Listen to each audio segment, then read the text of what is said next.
buat saya lebih kepada pembentukan diri karena saya laluinya bersama dengan teman-teman berkebutuhan khusus yang udah saya geluti selama 13 tahun.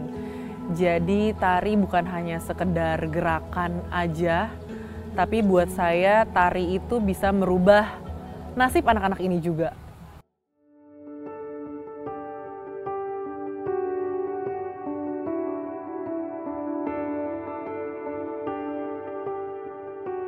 Cantik, cerdas, dan penuh kepedulian. Ialah Karina Syahna, Putri Indonesia Kalimantan Barat 2019. Bukan panggung kecantikan yang ia pilih untuk bersinar. Sudah 13 tahun terakhir, Karina mendedikasikan hidupnya sebagai guru tari anak-anak berkebutuhan khusus.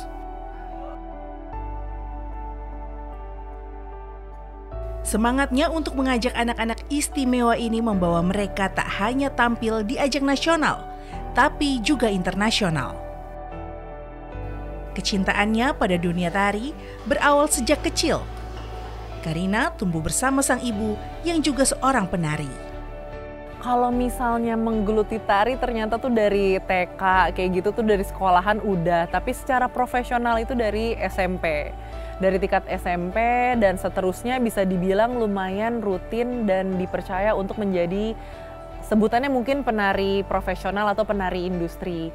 Hingga sekarang walaupun mungkin sekarang juga sudah suka menjadi asisten koreografer untuk di beberapa acara dan masih terus menjadi guru anak berkebutuhan khusus. Ketertarikan Karina untuk mengajar anak-anak Down syndrome berawal dari kisah pribadinya.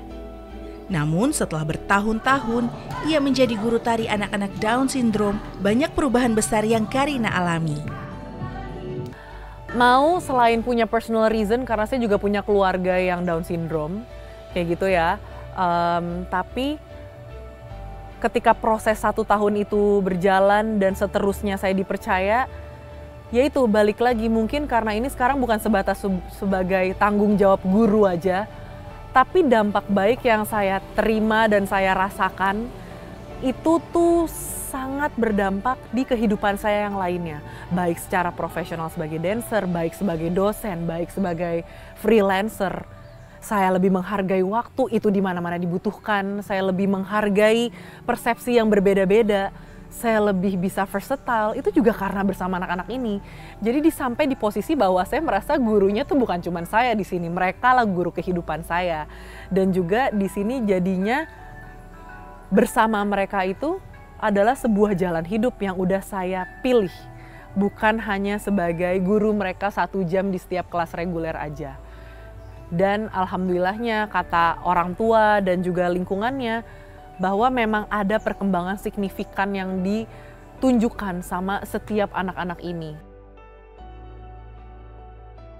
Karina sempat berada di titik terendah. Beban dan kesulitan membuatnya terpikir untuk berhenti menjadi guru tari. Namun, sebuah dialog dalam satu film mengubah pandangannya dan kembali menemukan semangat untuk melanjutkan pengabdiannya. Banyak sekali dan dari pengalaman yang paling lucu, paling yang gak dikira-kira, mungkin kalau kita guru, apa sih guru tari, tanggung jawabnya bisa bikin anak itu tampil di atas panggung sendiri, anak berkebutuhan khusus di internasional atau nasional.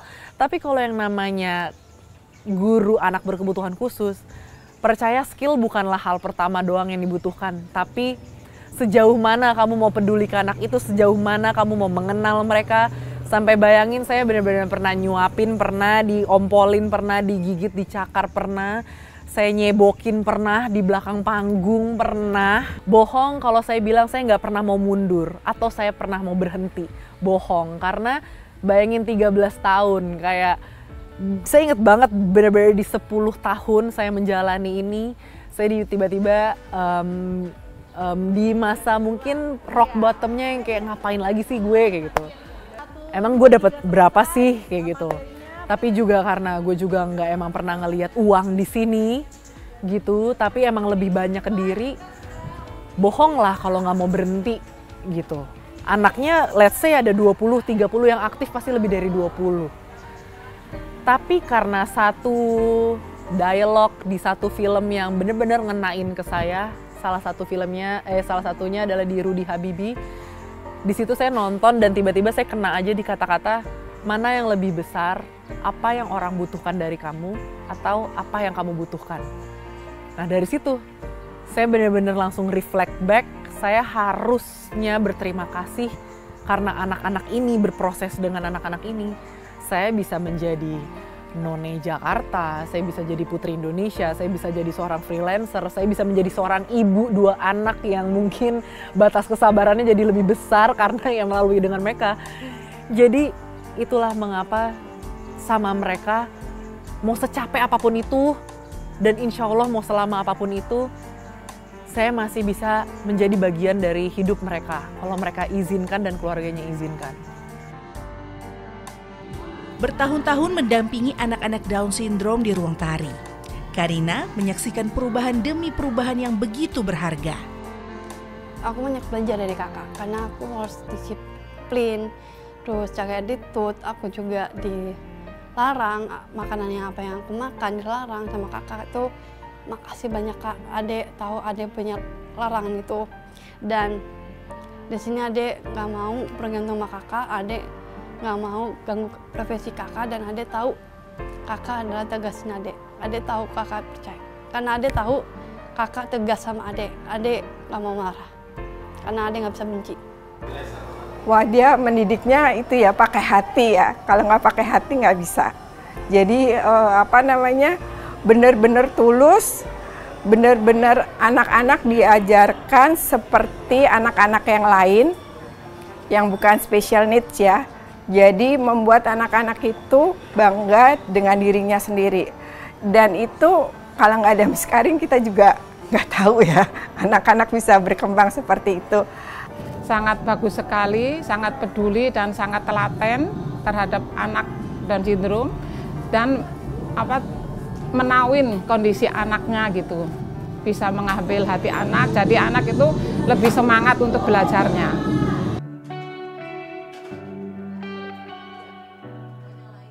Di luar panggung, Karina tetap bersinar. Ia hidup sebagai dosen di salah satu universitas di Jakarta dan juga ibu dari 2 anak. Harapannya simpel, Karina berharap bisa terus bermanfaat bagi banyak orang. Kalau saya harus one day berhenti menjadi guru tari, saya berharap one day saya bisa isi menjadi bagian yang lain untuk kehidupan mereka, keberlangsungan hidup mereka selain menjadi guru tari.